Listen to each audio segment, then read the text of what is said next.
donnons toute la gloire au Seigneur. Et à la fin du culte, nous allons prier encore pour lui, afin que le Seigneur le fortifie et que cette expérience puisse vraiment changer sa vie. Alléluia. Nous allons nous exhorter ce matin, comme promis, dans Joël 2.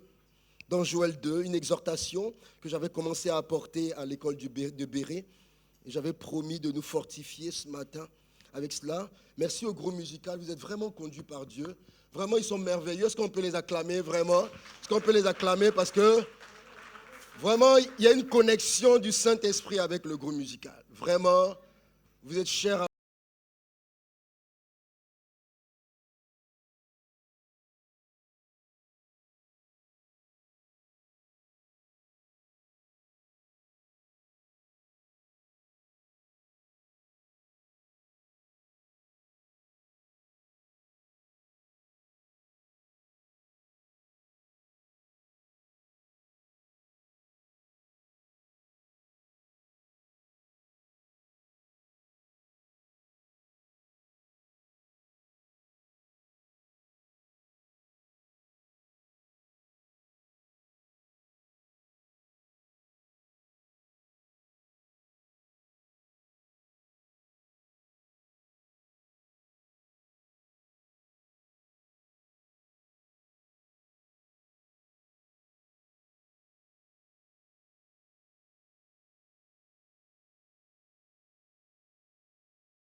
matin à l'action de Dieu, à la grâce divine, parce qu'elle localise tous ceux qui sont complètement désemparés et qui n'ont point de solution, parce que lui seul est la solution. Alléluia. Amen.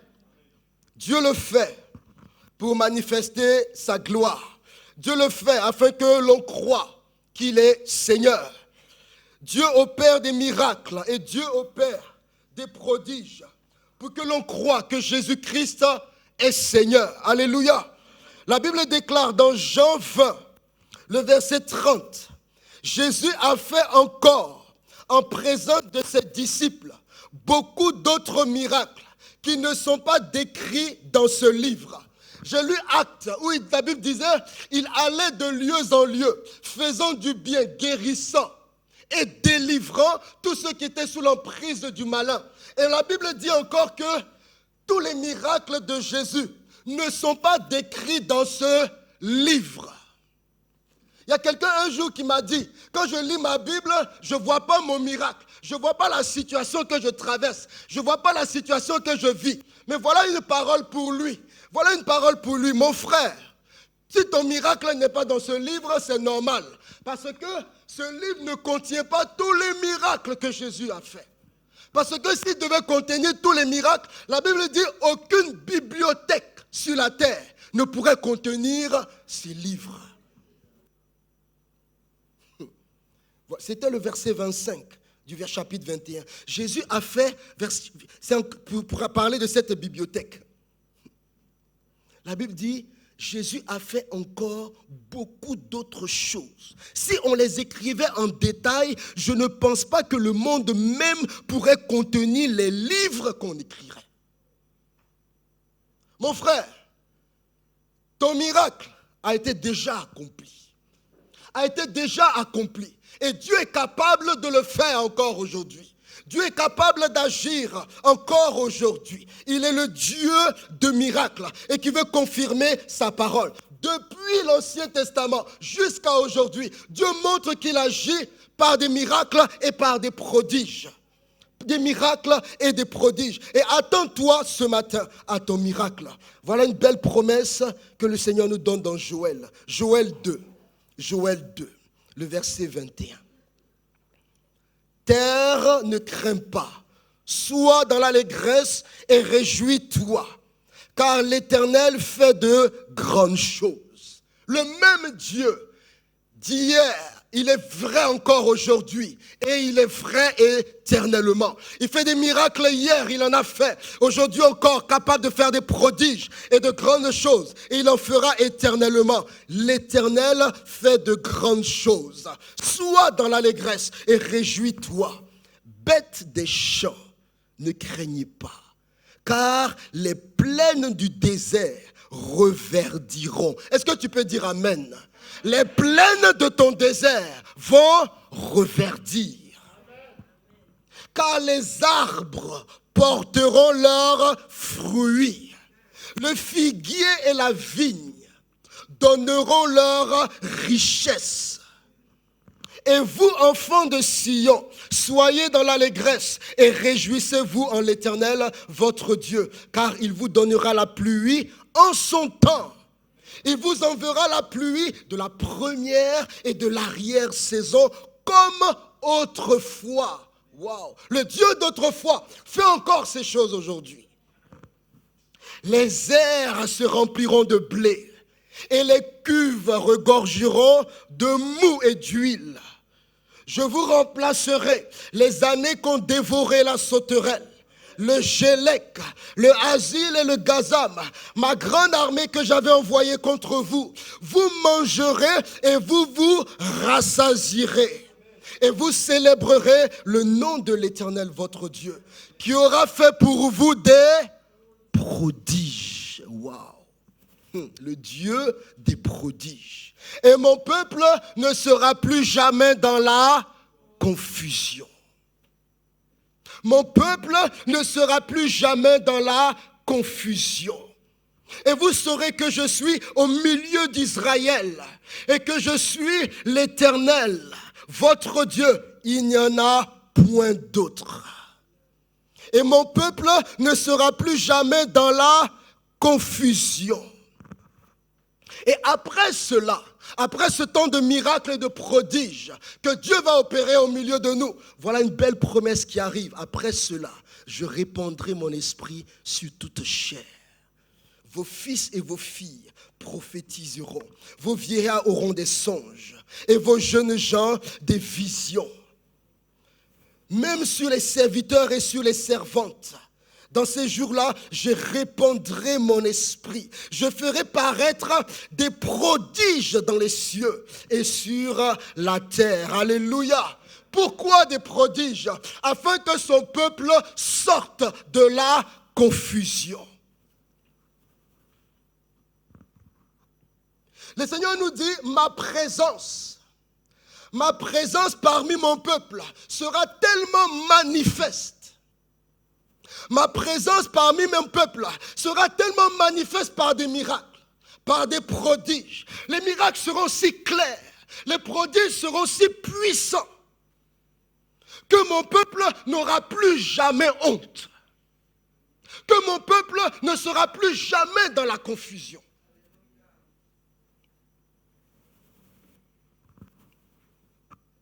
Mon peuple ne sera plus déçu de la confiance qu'il a placée en moi. Tellement que mes miracles seront puissants, audibles et concrets.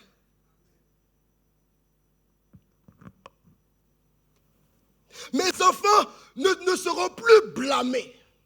Ils ne seront plus blâmés par les païens, comme si je les avais abandonnés.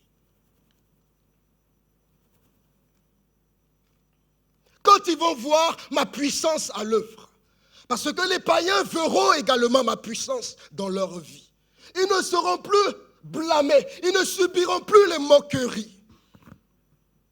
Voilà pourquoi je ferai de grandes choses. Voilà pourquoi Dieu dit, il fera tout ce qu'il a décrit dans ce livre. Il fera des prodiges dans le désert. Il fera des prodiges dans tes réserves. Il fera des prodiges. Parce que la pluie descendra sur ta vie. Une pluie de bénédiction et de grâce. Et il va te ramener les années que les sauterelles ont dévorées. Il y a un homme qui s'appelle Gédéon, qui a expérimenté cette confusion. Un homme confus. L'Éternel s'adresse à Gédéon. Vous savez, nous sommes confus lorsque on n'a plus la certitude que le Seigneur est réellement avec nous. Lorsqu'on est complètement dans le doute. La confusion crée un sentiment de doute. On se dit, Seigneur, est-ce que tu es vraiment avec moi? Seigneur, quand j'analyse ma vie, quand je regarde mon parcours, est-ce que tu es vraiment avec moi? Est-ce que tu es réellement présent dans ma vie? Alors qu'il y a une promesse que le Seigneur dit, il dit, je vais agir avec des promesses et vous saurez que je suis au milieu de vous. Alléluia. Dieu veut démontrer qu'il est vraiment dans ta vie. Dieu veut prouver par des miracles et des prodiges qu'il est réellement dans ta vie. C'est pour cela, attends-toi au miracle. Parce que c'est son désir de démontrer qu'il est vraiment avec toi. Alléluia. Et cet homme Gédéon était frustré. Un garçon frustré. Sa frustration et la confusion dans laquelle il se trouvait lorsque l'ange de l'Éternel lui est apparu. Et nous pouvons lire dans Juge le verset 6. Juge chapitre 6 à partir du verset 11. La Bible dit, Gédéon, son fils, battait du froment au pressoir pour le mettre à l'abri de Madian. Il veut mettre son gain à l'abri d'un ennemi. Et l'ange de l'Éternel lui apparut et lui dit, l'Éternel est avec toi. Oh, voilà la promesse de Dieu. L'Éternel est avec toi, vaillant héros. Et maintenant, voilà la réaction confuse qui montre la frustration de Gédéon par rapport à cette déclaration de l'ange. L'ange lui dit, l'Éternel est avec toi. Et Gédéon dit, arrête là, arrête. Gédéon lui dit, attends, ah mon Seigneur, si l'Éternel est avec nous, pourquoi toutes ces choses nous sont-elles arrivées? Voilà la question de quelqu'un qui est confus. Voilà la question qui germe dans le cœur de quelqu'un qui est dans la confusion et dans la honte. Pourquoi ces choses nous sont-elles arrivées si l'Éternel est vraiment avec moi, comme tu le déclares? Et il dit, et où sont tous ces prodiges que nos pères nous racontent? Quand ils nous disent, l'Éternel nous a-t-il pas fait monter hors d'Égypte? Il dit, maintenant, l'Éternel nous abandonne. Voilà lui, sa réalité. L'ange dit, l'Éternel est avec toi, mais Gédéon dit, non, non, l'Éternel m'a abandonné. L'Éternel nous abandonne et il nous livre entre les mains de Madian. La confusion vient lorsque on a l'impression d'être en proie à l'ennemi, où Satan s'acharne à sa guise contre notre vie. Comme s'il nous malmène comme il souhaite. La confusion vient dans notre cœur lorsqu'on a le sentiment d'être abandonné par Dieu. Les prodiges sont les prodiges d'autrefois. Les miracles sont les miracles d'autrefois. Il n'y a plus de prodiges et de miracles aujourd'hui. Madian. Voilà ce que la Bible dit au sujet de Madian. La Bible dit, plus haut au verset 3, quand Israël avait semé, Madian montait avec Amalek et les fils de l'Orient. Et il marchait contre lui. Il campait en face de lui, détruisait les productions du pays jusque vers Gaza. Et ne laissait en Israël ni vivre, ni brebis, ni bœufs, ni ânes. Car ils montèrent avec leurs troupes et leurs tentes. Ils arrivaient comme une multitude de sauterelles. Ils étaient innombrables, eux et leurs chameaux, et ils venaient dans le pays pour le ravager. Gédéon était opprimé et dévasté par Madian, par son ennemi, qui dévorait sa vie, dévorait toute sa semence. Je ne sais pas si c'est ton cas aujourd'hui, mon frère. Je ne sais pas si tout ce que tu sèmes est détruit par l'ennemi. Je ne sais pas si tout ce que tu réalises est complètement dévasté par Satan. Mais le Seigneur dit, il veut te montrer qu'il est réellement avec toi. Parce qu'il va traiter l'ennemi au nom de Jésus. Parce qu'il va opérer des miracles dans ta vie. Dieu va opérer des miracles dans ta vie. Et tout cela crée de la confusion. Tout cela crée de la confusion. Mais dans leur détresse, les enfants d'Israël crièrent à l'Éternel. Les enfants d'Israël crièrent à l'Éternel. Vous savez, la confusion vient également lorsque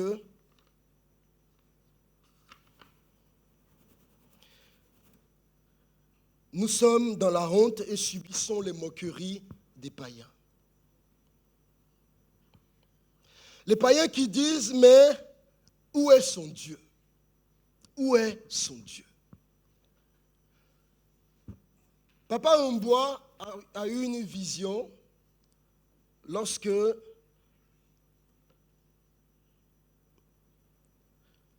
dimanche dernier, on apportait cette exhortation. Il eut une vision et il a vu un jeune homme arriver devant l'église et il s'est arrêté juste à la porte de l'église et il a attrapé sa tête comme ça et il a remué la tête. Et puis, la vision est partie. Ça veut dire quelqu'un qui arrive avant de franchir le seuil de l'église se demande, mais à quoi bon aller là-bas? Qu'est-ce que j'en tire? Qu'est-ce qui se passe dans ma vie? Quand je regarde ma vie et le Dieu qui est révélé dans ce lieu, il y a une complètement déconnexion. Je ne sais pas si c'est ton cas, mon frère. Si tu traînes les pas à venir parce que tu ne crois plus, si tu traînes les pas à venir parce que le Dieu de miracle n'a pas opéré dans ta vie. Et Anne subissait ces moqueries. Elle subissait ces moqueries de sa rivale. Une frustration et une confusion complètement pour Anne. Parce que la Bible dit, dans 1 Samuel 1, le verset 6, sa rivale lui prodiguait des mortifications. La version français courant dit, la Bible dit, je poursuis d'abord avant de parler de la version français courant, elle lui prodiguait des mortifications pour la porter à s'irriter de ce que l'Éternel l'avait rendu stérile. Des moqueries pour nous amener à nous irriter contre Dieu, à en vouloir à Dieu. Et c'est ce que l'accusateur de notre âme le fait. Satan vient te dire, mais où est Dieu dans ce qui t'arrive? S'il est vraiment avec toi, est-ce qu'il peut permettre que cela arrive? Mon frère et ma soeur, je suis venu te dire que Dieu ne permet pas tout dans ta vie. Cette maladie que tu as, ce n'est pas Dieu qui a permis cela. Dieu veut te délivrer de cette maladie. Nous sommes dans une fausse humilité à dire, Seigneur, que ta volonté soit faite. Et puis on laisse la maladie nous détruire. Nous sommes dans une épreuve. Dieu veut manifester sa gloire. Et nous on dit, Seigneur, c'est toi qui as permis l'épreuve. Que ta volonté soit faite. Alors que sa volonté, c'est de te délivrer de l'épreuve. C'est de te sortir de cette situation. Nous sommes dans ce monde, ne serons pas du monde. Les tempêtes vont arriver, mais ça ne veut pas dire que Dieu a voulu que la tempête vienne. Elle viendra, mais il va te délivrer. Et il veut te sauver. Il y a une force et une humilité qui font que nous refusons d'espérer au miracle et de croire au miracle. Dieu est un Dieu de miracles. Et la version française courante dit, quant à Pénina, l'autre femme, elle cherchait sans cesse à vexer Anne. Elle cherchait à la vexer pour l'humilier de n'avoir pas eu d'enfant.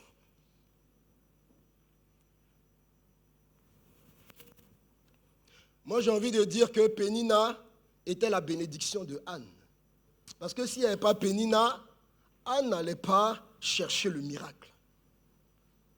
Anne n'allait pas chercher le miracle. Confusion. Confusion parce qu'elle ne savait pas où était le Dieu de miracle. Alors qu'elle est stérile. Le bonheur est pour les autres, mais il n'est pas le mien. Alors que moi, j'ai l'Éternel avec moi. Et j'ai Dieu avec moi. Mais lorsqu'on crie à l'Éternel, Dieu entend et il délivre puissamment. Alléluia. Il délivre puissamment. Et Gédéon l'a expérimenté. Parce que la Bible déclare qu'au verset 6, toujours de Juges, Israël fut très malheureux à cause de Madian. Et les enfants d'Israël crièrent à l'Éternel. Oh, gloire à Dieu. Voici ce que nous voulons faire.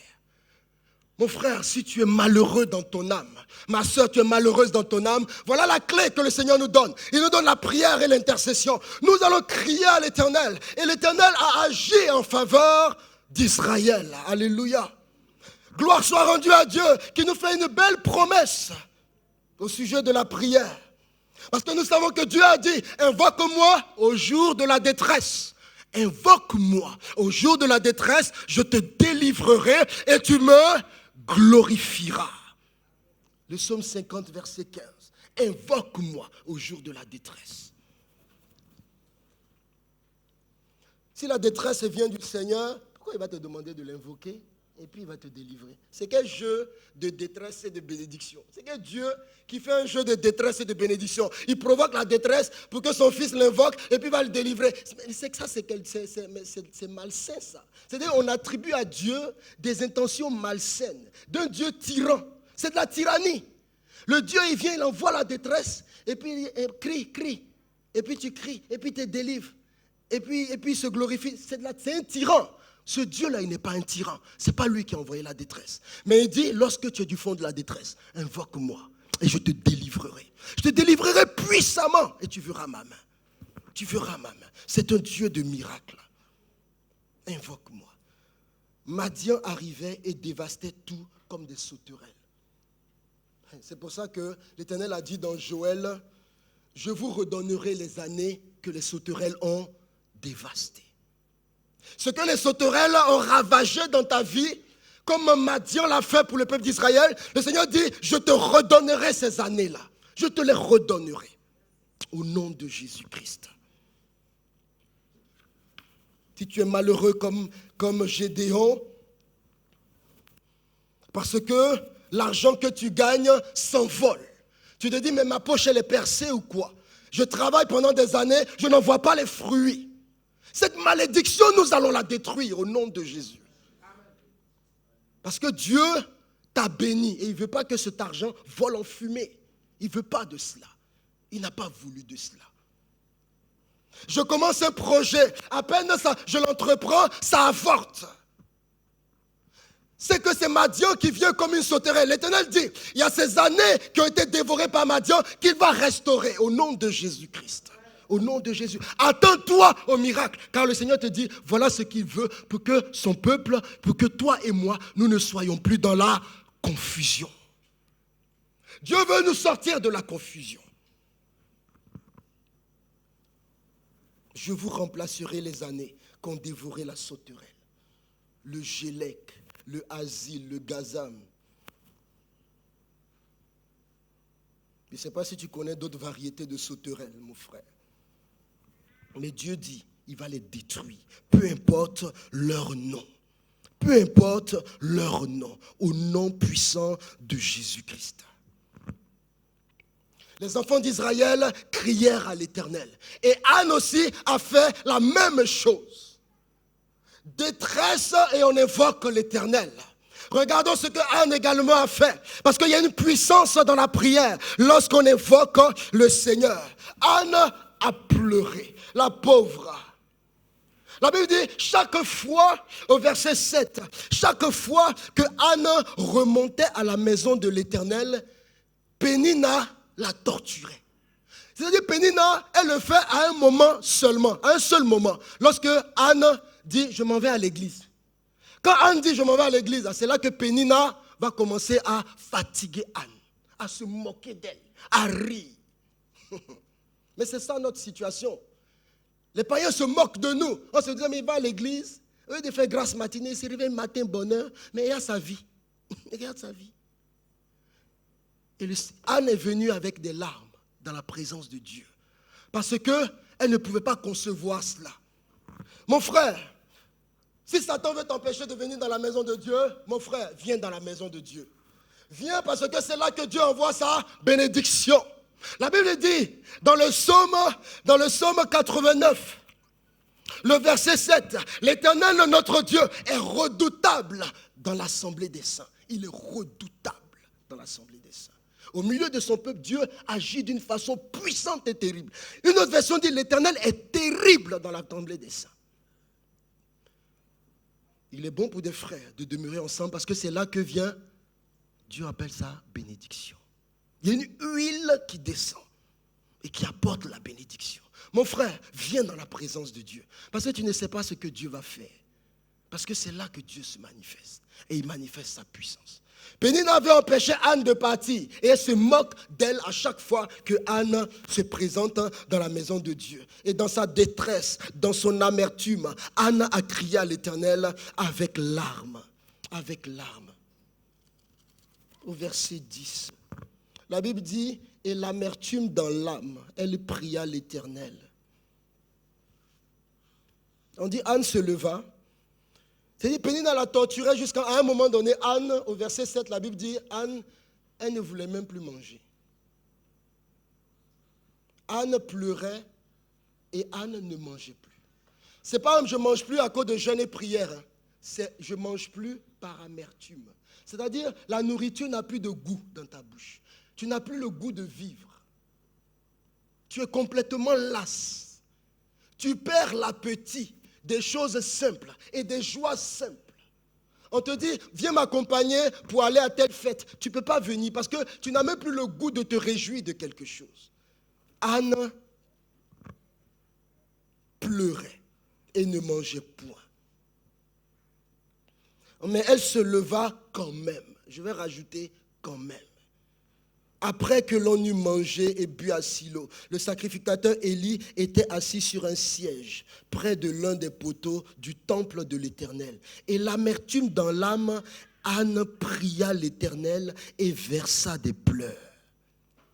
Elle fit un vœu en disant, l'Éternel des armées, si tu daignes regarder l'affliction de ta servante.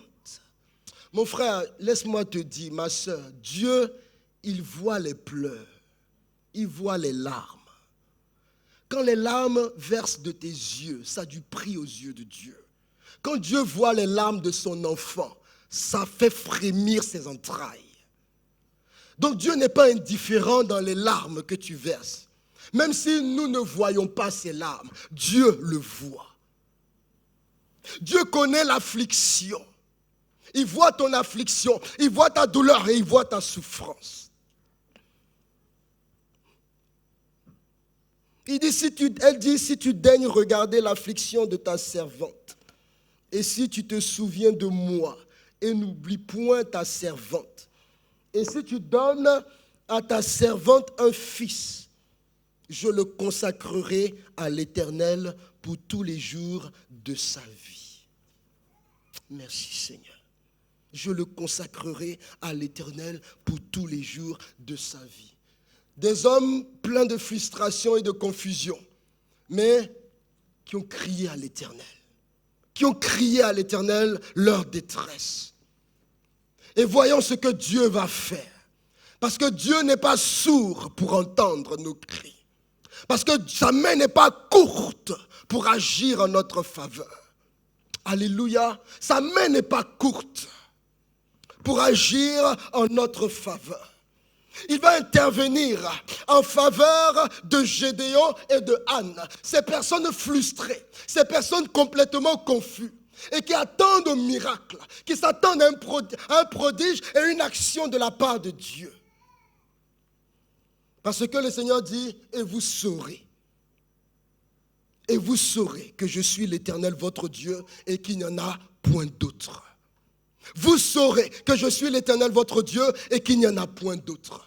Dieu veut agir, accomplir des prodiges pour que nous sachions qu'il n'y a point d'autre Dieu en dehors de lui.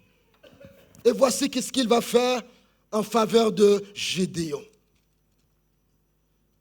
L'Éternel va dire à Gédéon, chapitre 7, le verset 2. L'Éternel dit à Gédéon, Gédéon va attaquer 15 000 personnes. Et Gédéon prend toute son armée pour essayer d'être à égalité avec les 15 000 de Madian. Et le Seigneur va faire quoi? Le Seigneur dit, je vais lire dans la version français courant. Juge 7, le verset 2. Juge 7, le verset 2. Si quelqu'un a la version français courant, il peut la lire, mais je vais la retrouver. Juge 7, le verset 2.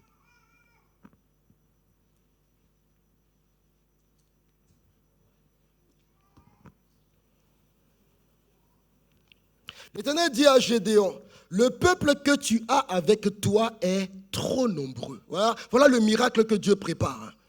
Dieu prépare un miracle, c'est-à-dire une intervention puissante.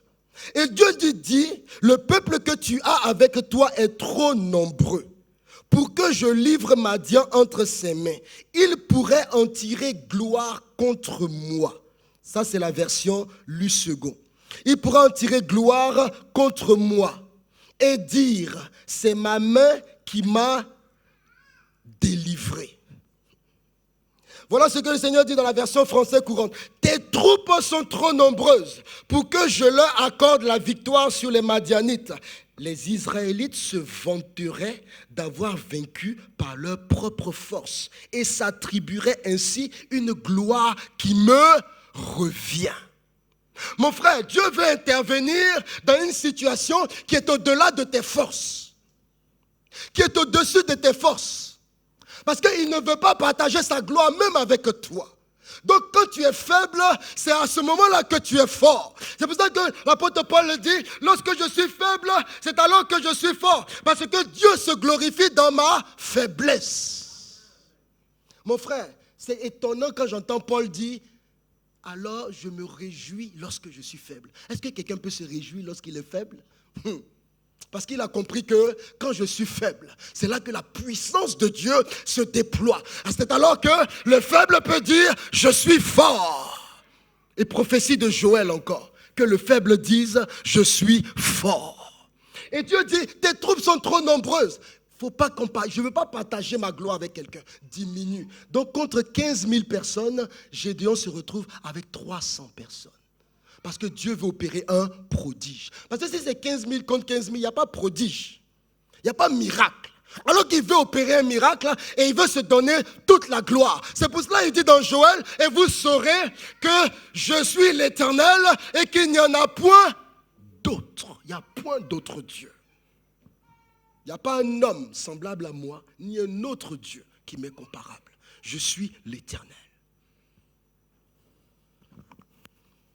Je vais agir puissamment par des signes, des miracles et des prodiges, en sorte que l'on reconnaîtra ma main triomphante.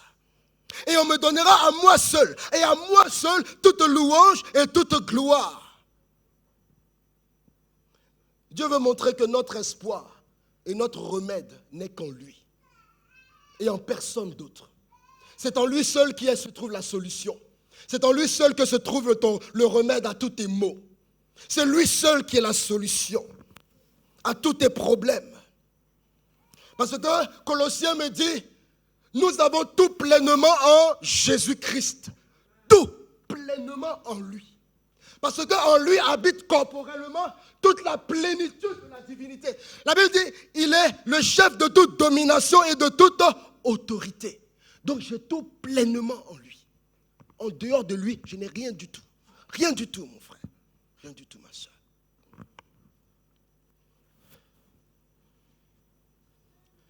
Il n'y a de salut en aucun autre. Il n'y a de salut en aucun autre. Nous connaissons ce texte qui nous dit, car il n'y a sous le ciel aucun autre nom qui nous a été donné que le nom de Jésus-Christ, par lequel nous puissions être sauvés. Si tu veux te sauver de ta situation, mon frère, il n'y a aucun autre nom sous cette terre par lequel tu peux être sauvé. Quiconque invoquera le nom de Jésus sera sauvé. Et c'est ce nom de Jésus que nous voulons invoquer dans notre situation. Anne, également pour terminer, Anne va expérimenter la gloire de Dieu.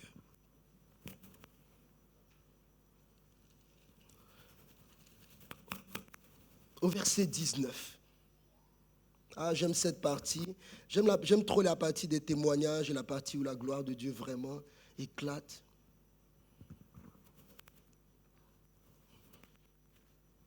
Anne même a reçu une promesse de la part de Dieu.